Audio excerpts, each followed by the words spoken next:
What if I told you Captain America's greatest superpower in real life isn't strength, speed, or a vibranium shield, but timing, discipline, and smart financial strategy?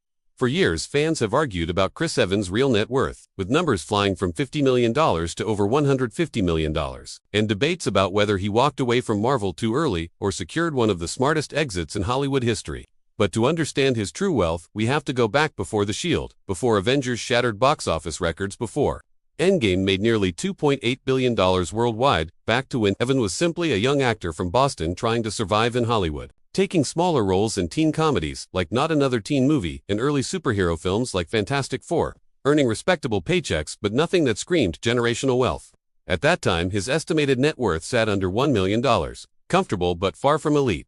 And then everything changed in 2011 when Marvel Studios cast him as Steve Rogers in Captain America, the first Avenger, a move that would permanently alter his financial future. And here's the shocking part: his starting salary was reportedly around $300,000, a number that feels almost unbelievable today considering what the MCU would become. But Marvel was known for locking actors into long-term contracts at lower upfront salaries, betting that if the universe succeeded, the actors would grow with it. And that gamble turned into one of the most profitable entertainment empires in history, because as the MCU expanded, Evans' paycheck grew rapidly, with the Avengers pushing his earnings into the multi-million-dollar range. And by the time Captain America, The Winter Soldier, and Avengers: Age of Ultron arrived, he was reportedly earning well over $10 million per film. Then came the financial explosion: Avengers, Infinity War, and Avengers Endgame, where estimates suggest his base salary ranged between $15 million and $20 million per movie, not including back-end bonuses tied to box office performance. And when Endgame nearly hits $2.8 billion globally, those bonuses can quietly add millions more, meaning by the time Evans stepped away from the MCU, he had likely earned between $75 million and $100 million from Marvel alone. And that's just superhero income. Because outside the MCU, he capitalized on his elevated status, landing roles in major projects including Knives Out, which became a massive hit and later secured him a lucrative Netflix sequel deal, reportedly worth around $15 million.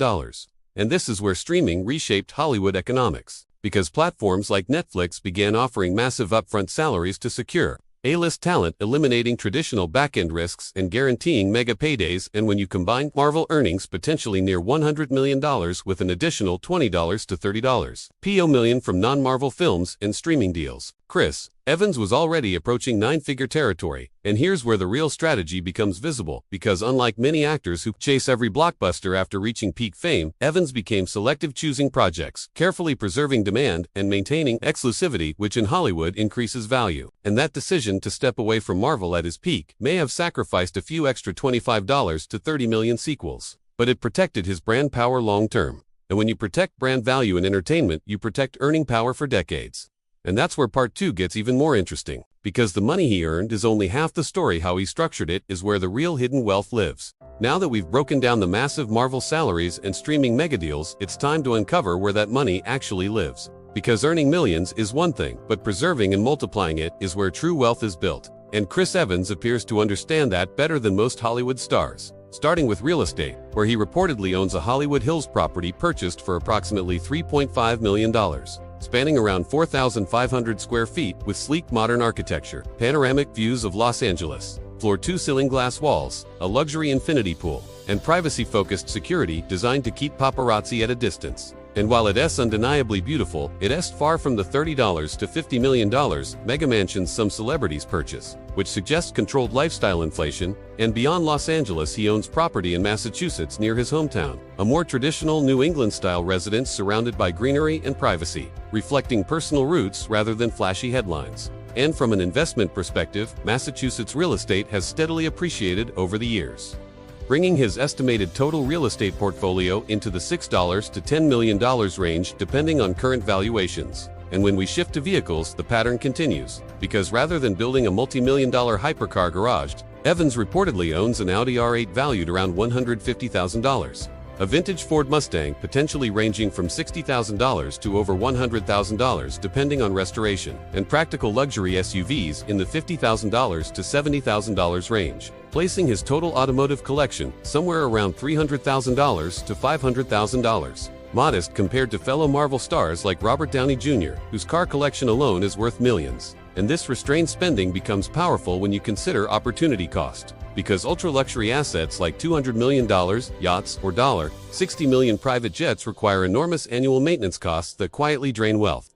And by avoiding those liabilities, Evans preserves capital that can be invested. And speaking of investment, he has expanded into production ventures, giving him ownership stakes and back-end profit participation rather than relying solely on acting salaries. And in Hollywood, owning intellectual property can be significantly more lucrative long-term than a one-time paycheck, especially in the streaming era where global distribution multiplies revenue potential. And on top of that, selective endorsement deals for an actor of his stature can pay between $1 million and $5 million per major campaign, meaning even limited brand partnerships can quietly add millions over time. And when we combine Marvel earnings, possibly near $100 million, additional film and streaming salaries of $25 million or more, endorsement revenue in the multi-millions, appreciating real estate assets, and conservative lifestyle spending, we arrive at a realistic net worth estimate between $80 million and $110 million, potentially higher depending on undisclosed investments. And here's where the real financial superpower emerges. Because if even $50 million of that fortune is invested conservatively at a 6% annual return, that generates roughly $3 million per year in passive income without stepping onto a film set. And over a decade, compound growth alone could significantly increase his wealth even if he chooses fewer acting roles. And when compared to other Avengers, the contrast becomes fascinating. Because Robert Downey Jr. may have earned more overall, and Chris Hemsworth may have higher headline estimates. But Evans' disciplined exit from the MCU at peak popularity preserved scarcity, maintained public goodwill, and protected long-term brand equity, which may ultimately prove more valuable than squeezing out a few extra sequels.